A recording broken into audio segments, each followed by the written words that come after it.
Hello friends, welcome back again. इस video का topic है डायमेंशनल एनालिसिस। डायमेंशनल एनालिसिस मतलब इस वीडियो के अंदर या इस टॉपिक के अंदर हम डायमेंशनल फॉर्मूला कैलकुलेट करेंगे। क्या कैलकुलेट करेंगे? डायमेंशनल फॉर्मूला किसी भी फिजिकल क्वांटिटी का, मतलब कोई भी फिजिकल क्वांटिटी जिसका हमें डायमेंशनल फॉर्मूला निकालना हो, उसको हम इस ब्रैकेट के अंदर ऐसी ऐसी जो ब्रैकेट होती है उसके अंदर लिख देंगे, जो भी फिजिकल क्वांटिटी का निकालना होगा। और इसका मतलब क्या है आपसे कि डायमेंशनल फॉर्मूला पूछ रहा है उस फिजिकल क्वांटिटी का क्या होगा। जैसे अगर उसने इस ब्रैकेट में स्पीड लिख दिया तो आपसे स्पीड का डायमेंशनल फॉर्मूला पूछ रहा है, और अगर एनर्जी लिख दिया तो आपसे एनर्जी का डायमेंशनल फॉर्मूला पूछ रहा है। अगर उसने पावर लिख दिया तो पावर का डायमेंशनल फॉर्मूला पूछ रहा है। अब देखिए, जब भी आप किसी भी फिजिकल क्वांटिटी का डायमेंशनल फॉर्मूला लिखोगे तो आपको ये जो 7 फंडामेंटल फिजिकल क्वांटिटी होती है उन्हीं के डायमेंशनल फॉर्मूले का यूज करके लिखना पड़ेगा। मतलब हमने पढ़ा था कि कोई भी फिजिकल क्वांटिटी होती है, वो जो ये 7 फंडामेंटल फिजिकल क्वांटिटी थी उन्हीं से ड्राइव होती है। ये हमने पढ़ा था कि फंडामेंटल फिजिकल क्वांटिटी और ड्राइव्ड फिजिकल क्वांटिटी, और जो भी ड्राइव्ड फिजिकल क्वांटिटी होती है वो ये जो 7 फंडामेंटल फिजिकल क्वांटिटी होती है इन्हीं से ही बनती है। तो हम इन्हीं का ही डायमेंशनल फॉर्मूला का यूज करेंगे उनका डायमेंशनल फॉर्मूला लिखने के लिए। अब देखिए, मास का डायमेंशनल फॉर्मूला क्या होता है? m। लेंथ का डायमेंशनल फॉर्मूला क्या होता है? l।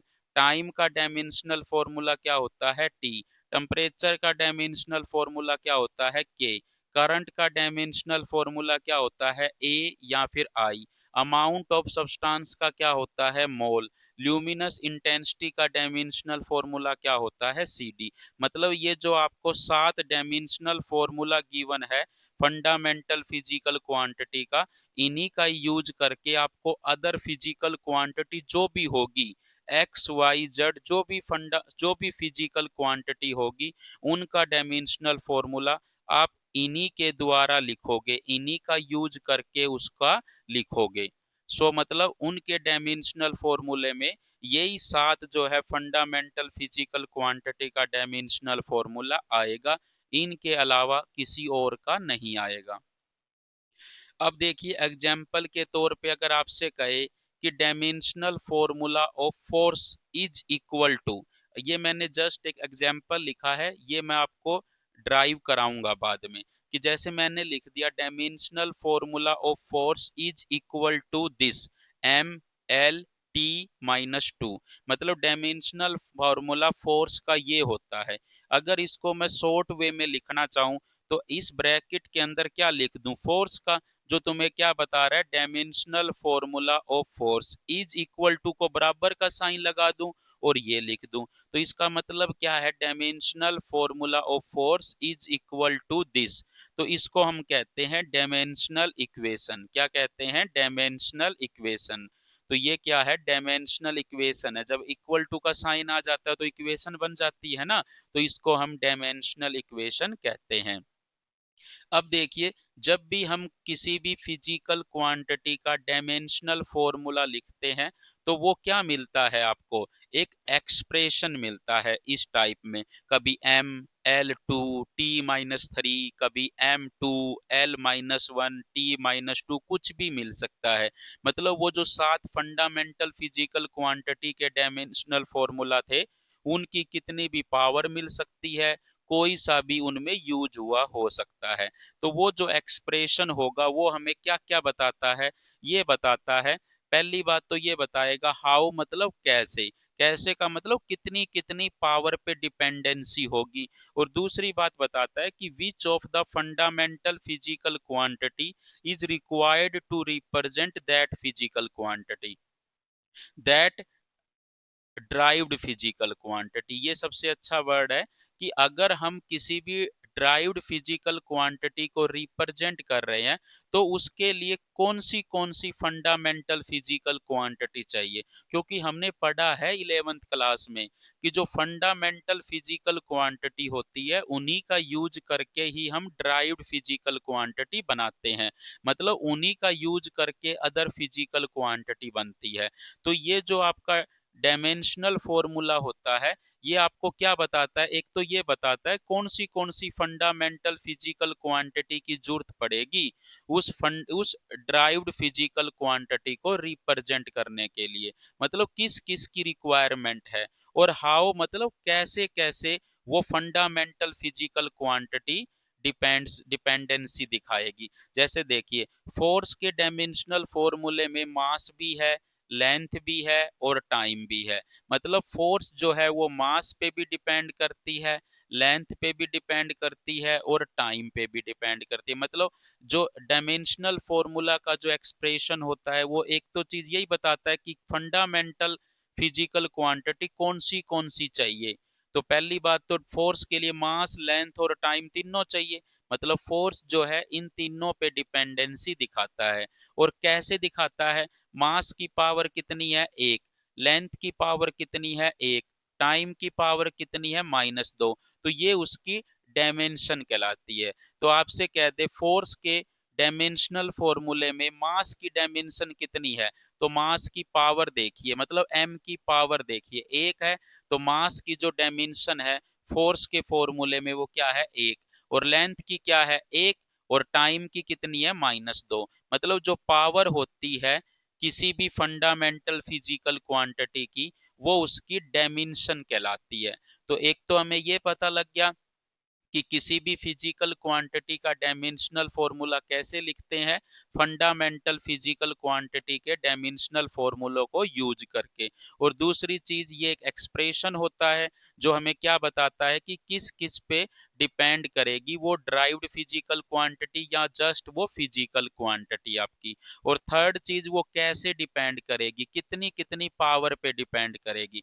तो अगर हम कह सके, मतलब यह बताएगा कि फिजिकल क्वांटिटी किस किस फंडामेंटल फिजिकल क्वांटिटी पे डिपेंड कर रही है। फंडामेंटल तो 7 थी, तो उनमें किस किस पे डिपेंड कर रही है हमारी फिजिकल क्वांटिटी, और कैसे मतलब कितनी पावर पे डिपेंड कर रही है। जैसे मास की कितनी पावर पे डिपेंड कर रही है फोर्स, 1 पावर पे, और लेंथ के 1 पावर पे, और टाइम के -2 पावर पे। तो डायमेंशनल फॉर्मूला आपको ये चीजें सभी बताता है कि किस किस पे डिपेंडेंसी है और कितनी डिपेंडेंसी है, ये आपको डायमेंशनल फॉर्मूला बताता है। और साथ में जो डायमेंशनल फॉर्मूला है उससे आप उसकी यूनिट भी पता कर सकते हो। जैसे फोर्स की यूनिट है, तो मास की आपका मन करे वो यूनिट रख लो, लेंथ की जो यूनिट रखे वो रख लो, और टाइम की जो मन करे वो यूनिट रख लो। तो मतलब फोर्स की जो यूनिट है, मास की तो किलोग्राम भी हो सकती है, और लेंथ की मीटर भी हो सकती है, और टाइम की सेकंड भी हो सकती है, तो ये भी यूनिट हो सकती है। कोई इसको ग्राम, सेंटीमीटर पर सेकंड स्क्वायर भी ले सकता है। मतलब जो मास की यूनिट है कोई भी यूज कर लो, लेंथ की जो यूनिट है वो कोई भी यूज कर लो, टाइम की जो यूनिट है वो कोई सी भी यूज कर लो, बट पावर का ध्यान रखना। जैसे मेरा मन करे मास की यूनिट मैं पौंड में लिखूंगा, और लेंथ को मैं किलोमीटर में लिखूंगा, और टाइम को मैं माइक्रो सेकंड में लिखूंगा, तो -2 आ गया पावर में। या फिर मेरा मन करे मैं मास को तो किलोग्राम में मेजर करूंगा, लेकिन लेंथ को मैं मेजर करूंगा फुट में, और टाइम को मैं मेजर करूंगा ईयर में, तो ईयर की पावर क्या आएगी -2। तो मतलब डायमेंशनल फॉर्मूले से आप किस उस फिजिकल क्वांटिटी का जिसका आपको डायमेंशनल फॉर्मूला पता होगा, उसकी आप क्या लिख सकते हो, यूनिट भी लिख सकते हो। यहाँ पर ये कोई सीन नहीं है कि मास की यूनिट किलोग्राम ही लिखोगे या लेंथ की यूनिट मीटर ही लिखोगे, टाइम की सेकंड। आपके मन में जो भी हो, और जो भी उस ऑप्शन में दिए हुए हो क्वेश्चन के, उनको यूज करिए। क्या पता उस क्वेश्चन में ये लिखा गया हो, तो वो मास की यूनिट क्या यूज कर रहा है, किलोग्राम, और लेंथ की यूनिट क्या यूज कर रहा है, फुट, और टाइम की क्या यूनिट यूज कर रहा है, ईयर। तो ईयर मतलब टाइम के ऊपर -2 है, तो यहाँ पे -2 लगाओगे ईयर पे।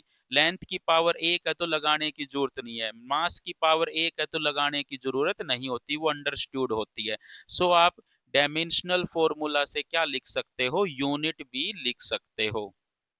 जैसे देखिए, हमें ये पता है कि जो डेंसिटी होती है, मास डेंसिटी, एक बार के लिए हम पढ़ लेते हैं। मास डेंसिटी का डायमेंशनल फॉर्मूला होता है m l की पावर -3। तो अगर मैं इसका डायमेंशनल फॉर्मूले से यूनिट लिखना चाहूं, तो मास की तो किलोग्राम हो सकती है, मैं किलोग्राम ले लेता हूं, और लेंथ की क्या ले लेता हूं, मीटर, तो किलोग्राम पर मीटर क्यूब भी ले सकता हूं। मास की मैं ग्राम ले सकता हूं, और लेंथ की मीटर ले लेता हूं, तो ये भी हो सकती है। क्या पता मैं मास की तो क्या ले लूं, पौंड ले लेता हूं यूनिट, और लेंथ की क्या ले लेता हूं, सेंटीमीटर, तो ये भी हो सकती है। मास की यूनिट को मैं क्या रख सकता हूं, ग्राम, और लेंथ की यूनिट को मैं क्या ले लेता हूं, लेंथ की यूनिट को मैं ले लेता हूं फुट, तो ये भी हो सकती है। मतलब आप कोई सी भी यूनिट बना सकते हो। अपने ऑप्शन को देखिएगा उस क्वेश्चन में कि कौन सी यूनिट का यूज कर रहा है हर बार वो, और ये जो उनकी पावर है वो क्या रखनी है, इसके अकॉर्डिंग रखनी होती है। तो इस तरह से आप डायमेंशनल फॉर्मूले से यूनिट भी निकाल सकते हो। किस किस पे डिपेंड कर रही है, मतलब मास डेंसिटी मास और लेंथ पे डिपेंड करती है। मास, जो मास डेंसिटी है वो किस पे डिपेंडेंसी दिखाती है, मास और लेंथ पे। और मास डेंसिटी में मास का डायमेंशन क्या है, एक। तो अगर आपसे पूछे कि मास डेंसिटी में क्या बताइए, आपसे पूछ रहा है मास का डायमेंशन बताइए, तो क्या होगा, एक। और लेंथ का पूछे डायमेंशन तो क्या होगा, -3। किसका, लेंथ का पूछे तो कितना होगा, -3 होगा डायमेंशन। और मास का कितना था, एक था। तो इस तरह से आप क्या कर सकते हो, किसी भी फंडामेंटल फिजिकल क्वांटिटी की जो पावर होगी उससे आप उसका डायमेंशन बता सकते हो, और उससे आप उसकी यूनिट भी निकाल सकते हो डायमेंशनल फॉर्मूले से आप। लेकिन ये ध्यान जरूर रखना कि मास की जो पावर है वो यूनिट की पावर होनी चाहिए, और देखो लेंथ की जो पावर है वही उसकी यूनिट की पावर होनी चाहिए। ये सभी इंफॉर्मेशन आप किसी भी डायमेंशनल फॉर्मूला से कैलकुलेट कर सकते हो या निकाल सकते हो। अब देखिए, अब हम कुछ फिजिकल क्वांटिटी का डायमेंशनल फॉर्मूला निकाल लेते हैं। जैसे आपसे कहे एरिया का डायमेंशनल फॉर्मूला बताओ, तो एरिया किसके इक्वल होता है, लंबाई गुणा चौड़ाई। तो लंबाई भी क्या है, एक दूरी है, तो इसका डायमेंशनल फॉर्मूला क्या होगा, एल। और ब्रेथ भी क्या है, एक दूरी है, तो इसका भी क्या होगा, एल।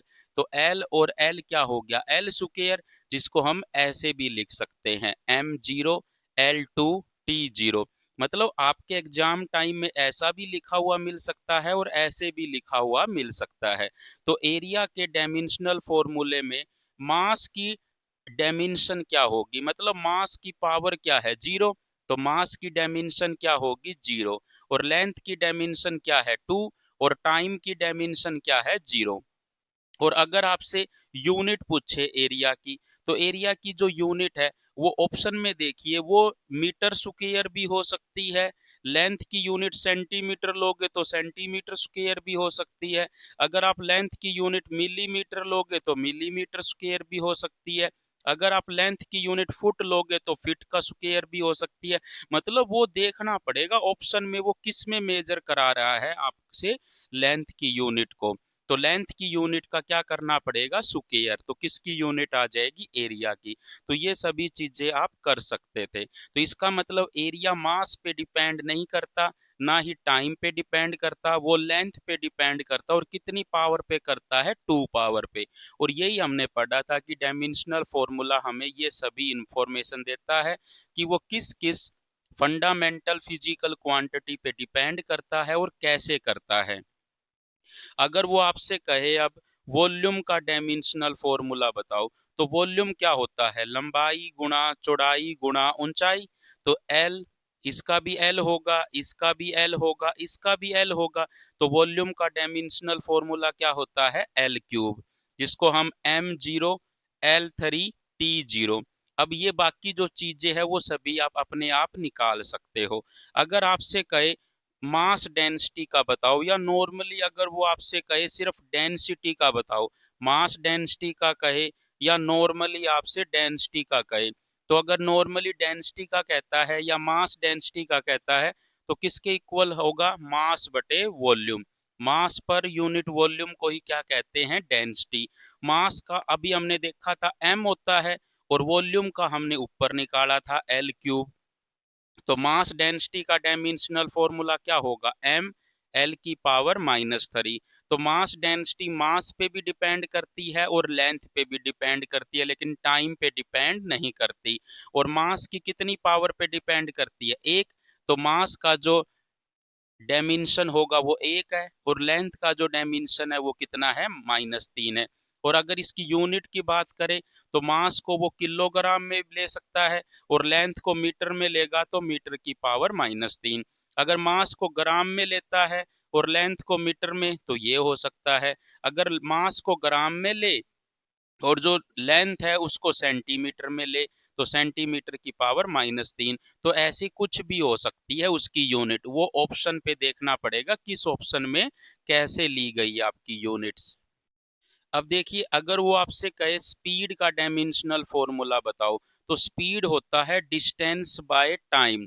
जो डिस्टेंस है वो एक दूरी है, तो डिस्टेंस का क्या होगा, एल, और टाइम का क्या होगा, टी। तो जो डिस्टेंस का डायमेंशनल फॉर्मूला क्या होता है, एल टी -1। और अगर आपसे कहे वेलोसिटी का डायमेंशनल फॉर्मूला बताओ, तो वेलोसिटी क्या होता है, डिस्प्लेसमेंट बाय टाइम। तो जो डिस्प्लेसमेंट है वो क्या होता है, एक डिस्टेंस ही तो होती है लेकिन वो शॉर्टेस्ट डिस्टेंस होती है, लेकिन वो है तो क्या, दूरी ही। तो इसका भी डायमेंशनल फॉर्मूला क्या होगा, एल, और टाइम का क्या होगा, टी। तो इसका मतलब स्पीड का डायमेंशनल फॉर्मूला और वेलोसिटी का डायमेंशनल फॉर्मूला क्या होता है, सेम होता है। मतलब अगर आपके क्वेश्चन में आ जाए कि which of the flowing quantities have same dimensional formula और चार ऑप्शन दिए गए हो, तो एक ऑप्शन में हो स्पीड एंड वेलोसिटी, तो स्पीड और वेलोसिटी का डायमेंशनल फॉर्मूला क्या होता है, सेम होता है आपका। अगर आपसे कहे एक्सेलरेशन का डायमेंशनल फॉर्मूला, एक्सेलरेशन से पहले हम चेंज इन वेलोसिटी का निकाल लेते हैं। चेंज इन वेलोसिटी, वेलोसिटी में चेंज करोगे तो वेलोसिटी ही आएगी, तो वेलोसिटी में चेंज का डायमेंशनल फॉर्मूला भी क्या होगा, जो वेलोसिटी का होगा। और चेंज इन स्पीड का पूछे, स्पीड में चेंज निकालोगे तो स्पीड ही आएगी, इसका मतलब चेंज इन स्पीड का डायमेंशनल फॉर्मूला भी क्या होगा, एल टी -1 ही होगा, जो स्पीड का होगा। और एक्सेलरेशन किसके इक्वल होता है, change in velocity by time taken, change in velocity by time taken. तो वेलोसिटी में जो चेंज है उसका डायमेंशनल फॉर्मूला क्या होता है, एल टी -1, और टाइम का क्या है, टी। तो ये टी ऊपर जाएगा तो टी की पावर -1 और -1 -2 हो जाएगी। तो एक्सेलरेशन का डायमेंशनल फॉर्मूला क्या होता है, एल टी -2। तो एक्सेलरेशन का डायमेंशनल फॉर्मूला क्या होता है, एल टी -2। तो ये डायमेंशनल फॉर्मूला एक्सेलरेशन का होता है। चेंज इन वेलोसिटी का ये होता है। चेंज इन स्पीड का, जो स्पीड का होता है या वेलोसिटी का होता है, वही होता है। अगर आपसे कहे अब फोर्स का डायमेंशनल फॉर्मूला बताओ, फोर्स का, तो फोर्स क्या होता है, मास गुणा एक्सेलरेशन होता है। फोर्स किसके इक्वल होता है, न्यूटन के सेकंड लॉ के अकॉर्डिंग मास इनटू एक्सेलरेशन। तो मास का क्या होता है, m, और एक्सेलरेशन का अभी हमने निकाला है एल टी -2। तो फोर्स का डायमेंशनल फॉर्मूला क्या होता है, एम एल टी -2, जो मैंने स्टार्टिंग में आपको लिखा था कि ये डायमेंशनल फॉर्मूला फोर्स का होता है, और कहा था आगे इसको ड्राइव करूंगा मैं आपके लिए, तो ये मैंने कर दिया। अब देखिए, फोर्स का पता लग गया। अगर आपसे कहे लीनियर मोमेंटम का बताओ डायमेंशनल फॉर्मूला क्या होगा, तो लीनियर मोमेंटम क्या होता है, मास गुणा में वेलोसिटी होती है। तो मास का डायमेंशनल फॉर्मूला क्या होता है, m, और वेलोसिटी का क्या होता है, एल टी -1। तो लीनियर मोमेंटम का डायमेंशनल फॉर्मूला क्या होगा, m एल टी -1 होगा। अब देखो, अगर वो आपसे कहे वर्क का डायमेंशनल फॉर्मूला बताओ, तो वर्क क्या होता है, फोर्स गुणा में डिस्प्लेसमेंट होता है। तो फोर्स का डायमेंशनल फॉर्मूला क्या होता है, जो हमने अभी निकाला था, एम एल टी -2, और डिस्प्लेसमेंट का क्या होता है, एल। तो वर्क का डायमेंशनल फॉर्मूला क्या होगा, एम एल टू टी -2। तो ये याद रखिएगा, वर्क का डायमेंशनल फॉर्मूला क्या होता है, ml2t-2। और फोर्स का भी याद रखना, जो हमने बैक निकाला था ना अभी, कि फोर्स का डायमेंशनल फॉर्मूला क्या होता है, mlt-2। तो ये दोनों बहुत जगह पे यूज होते हैं, फोर्स और वर्क का डायमेंशनल फॉर्मूला। अब देखिए, अगर आपसे कहे काइनेटिक एनर्जी का डायमेंशनल फॉर्मूला बताओ, काइनेटिक एनर्जी किसके बराबर होती है, हाफ गुणा में एम वी स्क्वायर। एम क्या है, मास, और वी क्या है, स्पीड। तो हाफ का तो कुछ होता नहीं है, और मास का क्या होगा, एम, और स्पीड का क्या होता है, LT-1 का स्क्वायर हो जाएगा। वी क्या है, यहाँ पे स्पीड कह लो या वेलोसिटी कह लो, और एम क्या है, मास। तो मास का तो एम होता है, और वेलोसिटी या स्पीड का LT-1 होता है, तो उसका क्या कर दिया, स्क्वायर। और ये जो नंबर है ये डायमेंशन लेस होता है, तो क्या आएगा, ml2 हो जाएगा और t⁻⁻²। तो मतलब काइनेटिक एनर्जी का डायमेंशनल फॉर्मूला क्या होगा, जो डायमेंशनल फॉर्मूला आपका वर्क का था, और ये काइनेटिक एनर्जी का है। और कोई भी एनर्जी हो, मतलब any type of energy, any type of energy मतलब कोई भी टाइप हो एनर्जी का, सभी का डायमेंशनल फॉर्मूला यही होता है। चाहे वो काइनेटिक एनर्जी हो, चाहे वो पोटेंशियल एनर्जी हो, चाहे वो कैसी हो, पोटेंशियल एनर्जी हो, चाहे वो इलेक्ट्रिक एनर्जी हो, चाहे वो हीट एनर्जी हो, चाहे वो वाइंड एनर्जी हो, मतलब चाहे वो न्यूक्लियर एनर्जी हो, चाहे वो मतलब एनर्जी किसी भी टाइप की हो, हर एक टाइप की एनर्जी का डायमेंशनल फॉर्मूला यही होगा। जो किसका होता है, मतलब एनर्जी का जो डायमेंशनल फॉर्मूला होता है, चाहे कोई भी एनर्जी हो, वो वर्क के डायमेंशनल फॉर्मूले के इक्वल होता है। और कितना होता है, ml2t-2। तो इस तरह से आप किसी भी टाइप की एनर्जी का डायमेंशनल फॉर्मूला लिख सकते हो। तो इस वीडियो में हम इतना ही करते हैं, आगे हम अदर फिजिकल क्वांटिटी का डायमेंशनल फॉर्मूला भी करेंगे। Thank you so much for watching this video.